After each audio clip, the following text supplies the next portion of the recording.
여러분 안녕하세요. 송영수입니다. 31.28 이게 4월 5일, 4월 6일 이틀간에 걸친 사전투표율입니다.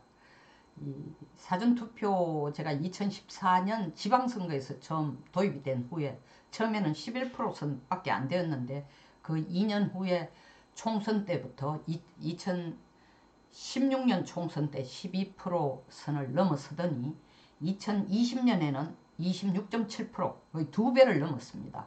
그리고 2022년 대선에는 정말 엄청나게 높은 숫자인 36.93% 그러니까 편 이상 반올림을 한다 치면은 37%까지 이르는 숫자를 보여줬습니다.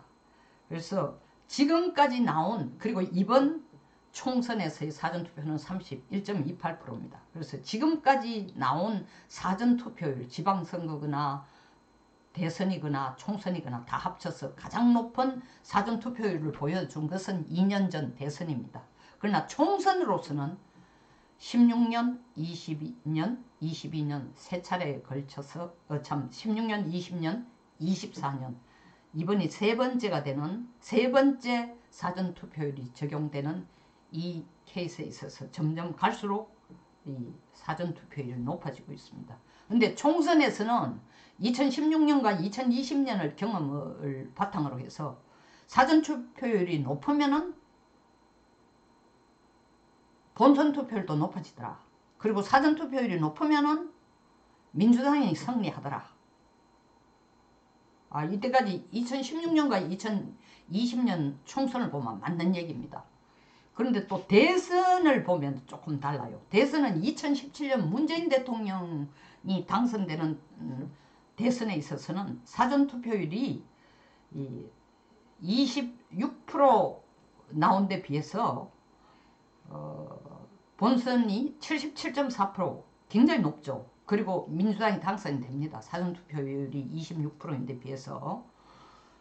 그러나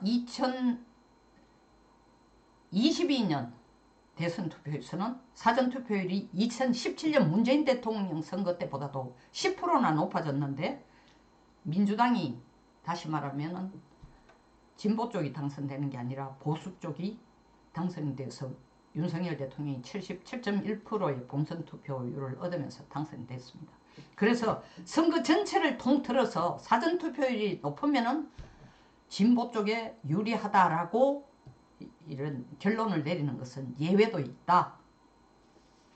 그러나 바이앤라지 일반적으로 크게 봐서는 사전투표율이 높을 때는 민주당이 유리하다는 게 거의 좀 맞는 쪽으로 트렌드 있는 것 같습니다. 자, 31.28%가 나온 내용을 보면 지역에 따라서 전혀 다릅니다. 이게 호남, 광주 이쪽은 사전투표율이 굉장히 높아요. 지금 보니까 전남은 41.2%라는 겁니다. 10명 중에 4사람 이상이 지금 사전투표를 다 했다는 거예요. 거기에 비해서 대구는 10명 중에 2.56명, 3명도 사전투표를 안 했다는 거죠. 가장 낮습니다, 지금. 이게 무엇을 말해주는가? 이걸 뭘 말해주는가? 이 호남, 광주 지역에 있어서는 적극적인 지지층들이 나가서 사전투표를 많이 해줌으로써 투표를 하러 오는 인구를 숫자를 더 끌어들일 수 있다 라는 그런 믿음이 적용이 된 것 같고 그런 생각들이 반영이 된 것 같습니다. 사전투표율에 지금 나가서 한 사람이라도 더 하는 게 투표에 안 하는 사람들을 투표를 하도록 끌어내는 동력이 될 수 있다고 믿는 것 같고 이에 반해서 대구 지역 같은 데는 25.6%밖에 안 됩니다. 사전투표율이. 그래도 이게 2년 전보다는 2% 올랐어요. 2년 전에 23.6%였는데 이 대구 지역이 이렇게 낮은 것은 한 두 가지로 해석할 수 있지 않는가. 첫째는 이게 본선 투표하는 날 본투표일에 투표를 한다고 해서 민주당 찍을 게 국민의힘으로 넘어오거나 국민의힘 표가 민주당으로 가는 게 아니니까 느긋하게 해도 된다. 어차피 이건 우리 밭이다라고 생각하기 때문에 안 하는 것도 있을 거고, 두 번째로는 사전투표에 대해서 보수들이 이때까지 가지고 있던 좀 뭐라 그럴까 부정적인 생각이나 의혹이 아직까지 완전히 해소가 안 된 그런 상태일 수도 있고, 세 번째 이유는 좀 지나간 얘기지만 구태여 이유의 하나로 설명한다면은 장예찬, 도태우 이런 후보들을 공천을 취소하고 난 뒤에 갈라진 그 집토끼들의 어떤 불평 이런 것이 아직 완전히 결집이 안 되고 있기 때문에 아직 남은 3일간 동안 뭐 장예찬이나 도태우나 그리고 실제로 공천 취소가 된 건 아닙니다만 처음부터 무소속으로 출마하겠다는 경산의 최경환 이런 후보를 두고 지역의 유권자들이 마지막까지 누구를 뽑아주는 국민의힘 후보를 뽑아주는 게 옳으냐, 옳은 일꾼, 자기들이 원하는 일꾼을 뽑아주는 게 더 나으냐를 가지고 고민하는 숫자가 만만치 않다라는 거죠. 그러니까 민주당보다 후보에 대해서 딱 후보가 정해진 데에 바치는 충성도에 비해서 후보에 대한 고민을 지금 많이 하고 있다는 걸 보여주는 증거가 아닐까.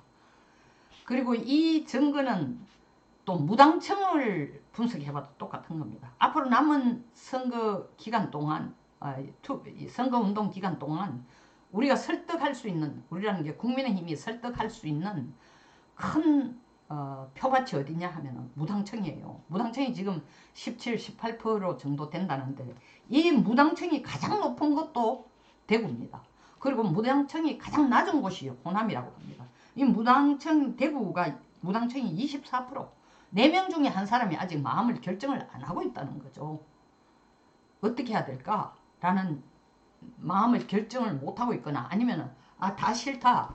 나는 무소속도 싫고 국민의힘도 싫다. 그렇다고 민주당 찍어주고 싶은 마음도 없다. 이런 상태로 있는 사람들을 확실하게 대구 지역에 있는 이 후보들은 이 표들이 사표가 안 되도록 이 유권자들의 권리 행사가 포기가 되지 않도록 끌어내는 데에 엄청난 노력을 집중해줘야 됩니다. 국민의힘이 지금 이슈를 가지고 민주당과 싸울 수 있는 것은 개인의 감정이 아니에요. 헌법에 보장된 권리를 침해하는 이런 민주당 후보에 대해서 낮은 목소리로 겸양을 지키면서 이거 아니라는 거죠. 양문수 후보 부동산 불법 대출 뭐 11억이 대단하냐고. 엄청나게 큽니다. 11억이라는 돈도 적은 액수가 아니지만 문재인 정권 동안 적폐 1호가 부동산 투기라고 했어요. 그래 놔놓고 부동산 투기하는 사람을 지금 공천을 해놔놓고 잘한다고 당에서 민주당에서 자르지도 않고 간다라는 것은 법을 지키면서 살아온 나머지 그 후보를 제외한 모든 사람에 대한 모욕이고 모독이고 이율배발적인 행동입니다. 이걸 심판해야 된다는 거예요. 이걸 끌어와가지고 심판해달라고 국민에게 호소해야 된다.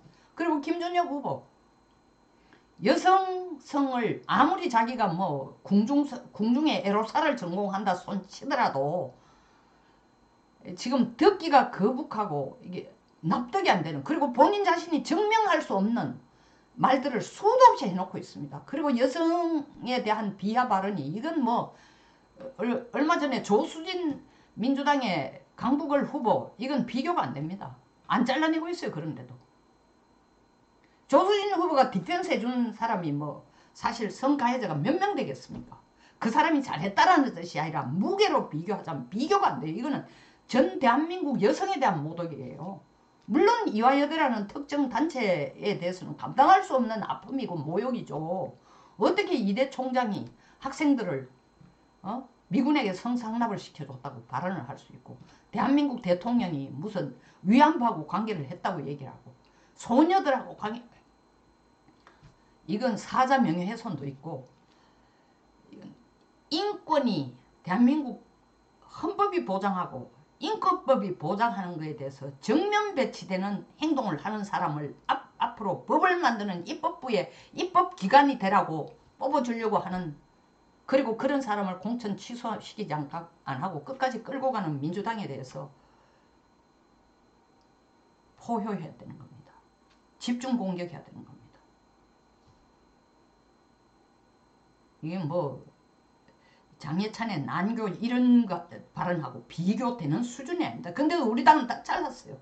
공천 취소까지 시켰습니다. 그 파장으로 지금 참 한석을 잃는 게 아닙니다.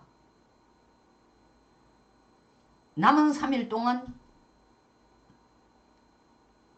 국민의힘 후보들이 집중해야 될 것은 지역의 이슈도 굉장히 중요하지만 대한민국 5천만의 관심인 부동산 문제, 대한민국 여성 유권자가 남자 유권자도 4,400만이 넘는 유권자의 중에서 남자 유권자보다도 여성 유권자가 50만이 더 많아요. 그럼 2,200만 이상의 여성 유권자에 대해서 모욕을 주고 있는 김준혁 후보의 발언에 대한 거기에 대한 우리가 정당한 조치를 민주당에게 요구를 해야 되는 겁니다. 민주당 내몰라라 하고 넘어가려고 어물쩍 눈치고 지금 넘어가려고 하고 있습니다. 뭐 최악의 경우는 그 두 지역구를 잃으면 되지만 그 두 지역구 큰 문제 없는 것 같아. 이길 것 같아. 이런 거만함과 교만을 지금 보여주고 있는데 그것을 송곳으로 찔러 만천하에 공표하고 이게 잘못됐다. 이런 사람을 입법부에 보내가 대한민국이 제대로 되겠다는 것을 꼭 안산갑, 안산 상록갑, 수원정 아닌 지역구에 있는 국힘 후보들도 소리 높여 외쳐야 되는 겁니다. 폭로하는 것이 바로 정의를 구현하는 거고 바로 윤석열 정권을 살리는 겁니다. 끝까지 최선을 다해 주시기 바랍니다. 끝까지 시청해 주셔서 감사합니다.